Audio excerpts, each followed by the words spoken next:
नमस्ते recording club, मैं RC Sandeep हाजिर हूँ आज 6 जुलाई 2023 को the story of recording club part 225 लेकर के।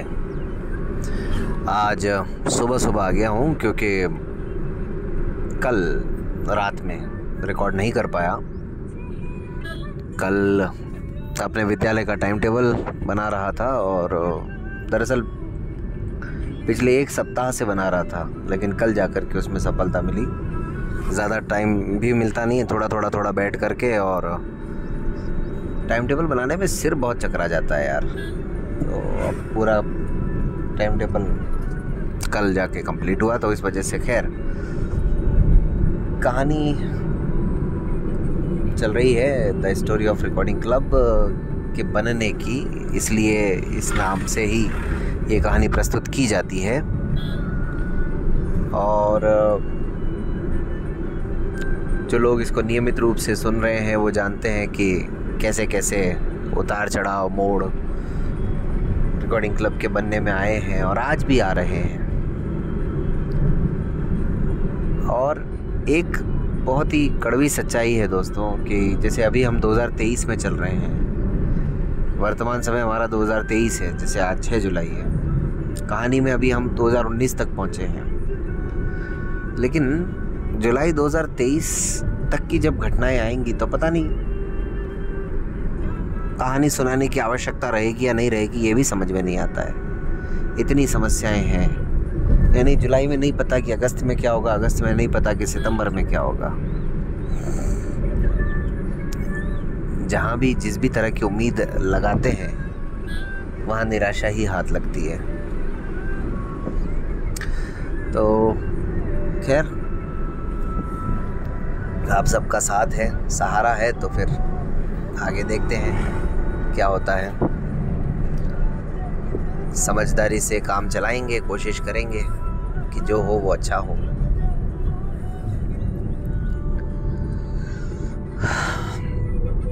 जनवरी 2019 में, बल्कि आप सब जानते हैं सर्दी की छुट्टियां होती हैं हर जगह।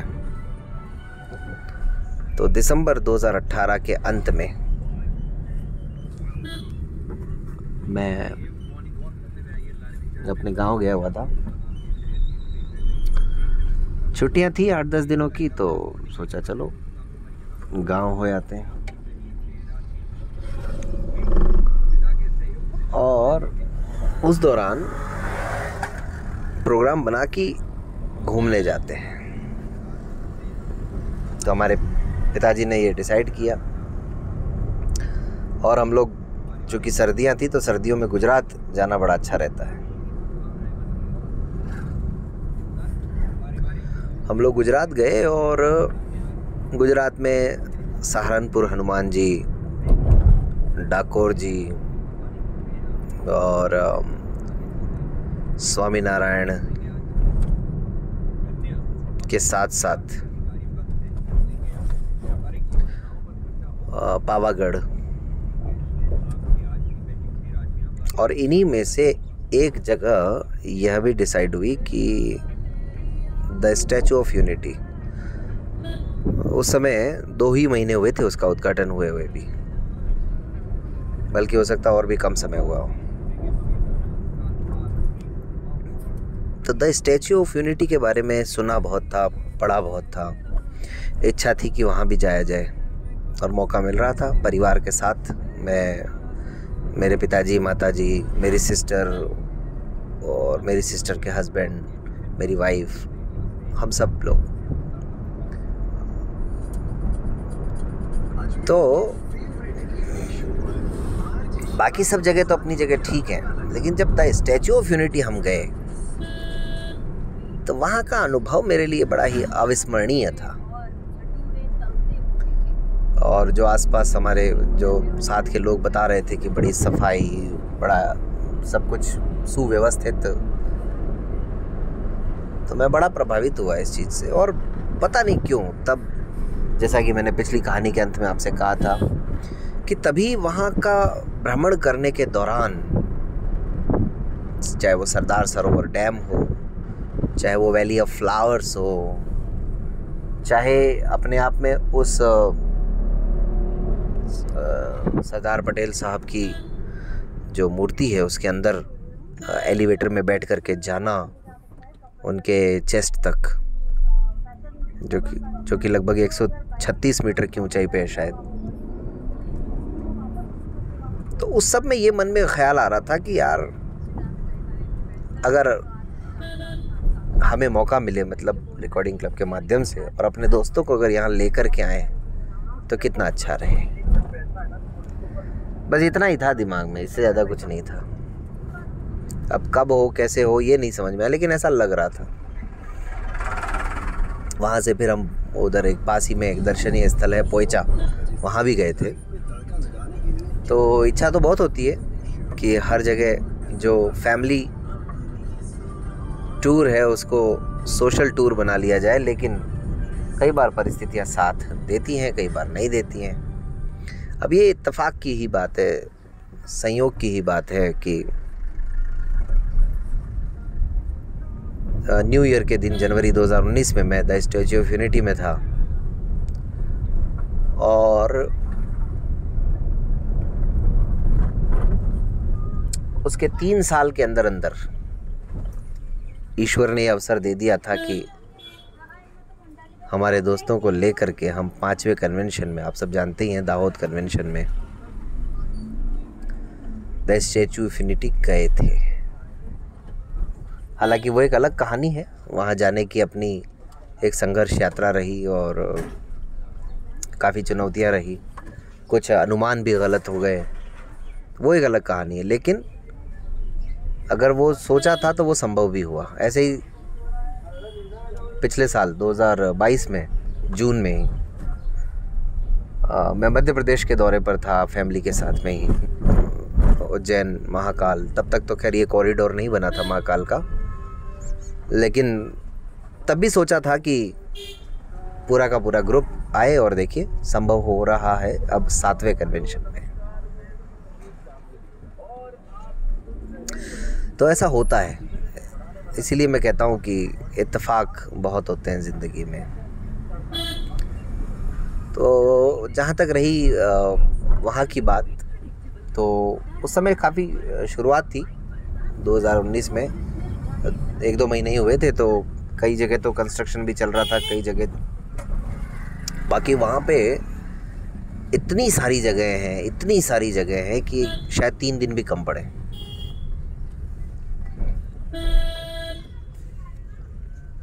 आज की तारीख में बता रहा हूँ, और सर्दियों में जाना बड़ा अच्छा रहता है। तो वहाँ जा कर के कई किलोमीटर पहले जो उनकी पार्किंग है वहाँ रुकते हैं, फिर वहाँ से उनकी एसी बस में जाना, और उसके अंदर बस के अंदर गाइड जो सब कुछ बताती है जो भी है, और वहाँ जा कर के फिर अंदर का माहौल, ऑडियो विजुअल्स चलते रहते हैं लगातार, और जैसा कि मैंने कहा स्वच्छता और इंजीनियरिंग का एक अद्भुत नमूना। और सबसे अच्छी बात कि भारत में है, और भारत के व्यक्ति से जुड़ी हुई एक तरह से अब वो धरोहर हो गई है, और जिनको हम लौह पुरुष कहते हैं। तो ऐसी चीज़ों से लगता है कि सपने सच होते हैं।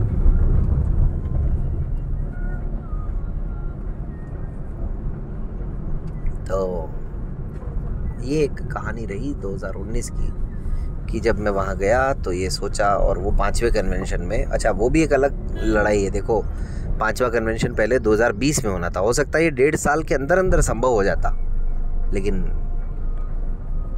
हमारे परम आदरणीय कोरोना जी आ गए, और वो 2020 का कन्वेंशन फिर 1.5 साल और लेट हो गया। कहाँ तो मई 2020 में होना था 5वां कन्वेंशन, और वो हुआ आपका नवंबर 2021 में। तो ऐसा होता रहता है, कई बार आप जैसा सोचते हैं वैसा होता नहीं है। इस बार का जो कन्वेंशन है पूरे 13 महीनों के बाद हो रहा है, बल्कि 13.5 महीनों के बाद। तो 15 अगस्त से उसके बारे में भी रजिस्ट्रेशन शुरू हो जाएंगे, चर्चाएं शुरू हो जाएंगी और अभी तो तैयारियां चल रही हैं।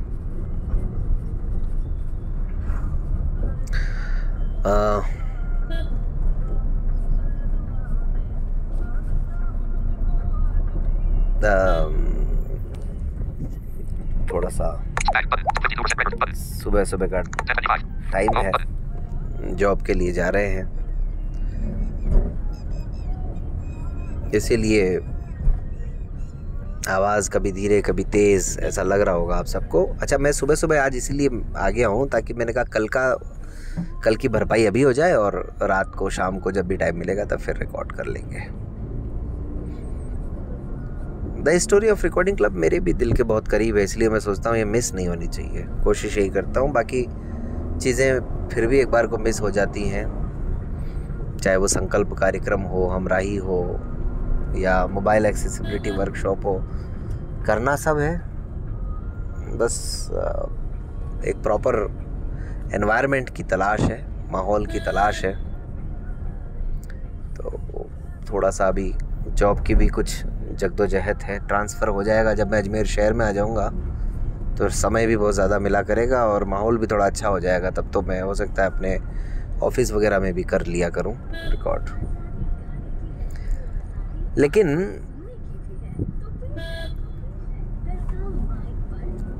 जनवरी 2019 में चर्चा शुरू हो गई थी कन्वेंशन की, एक वॉइस मैसेज से जो मैंने आपको बताया था, और उस वॉइस मैसेज के बाद लोगों ने उस बात को पकड़ लिया कि कन्वेंशन की कुछ हलचल है। और ये बात हमारे शरद भाई को भी पता थी और बड़े उत्साही आदमी, बल्कि अति उत्साही हैं। फरवरी 2019 में एक रोज़ वो इतनी जिद करते हैं कि उस जिद से ये पूरी तरह से कंफर्म हो जाता है कि हाँ भाई अब चौथा कन्वेंशन करना है और उसकी जो प्रक्रिया है रजिस्ट्रेशन वगैरह की वो प्रारंभ करनी है। और उसी जिद की बदौलत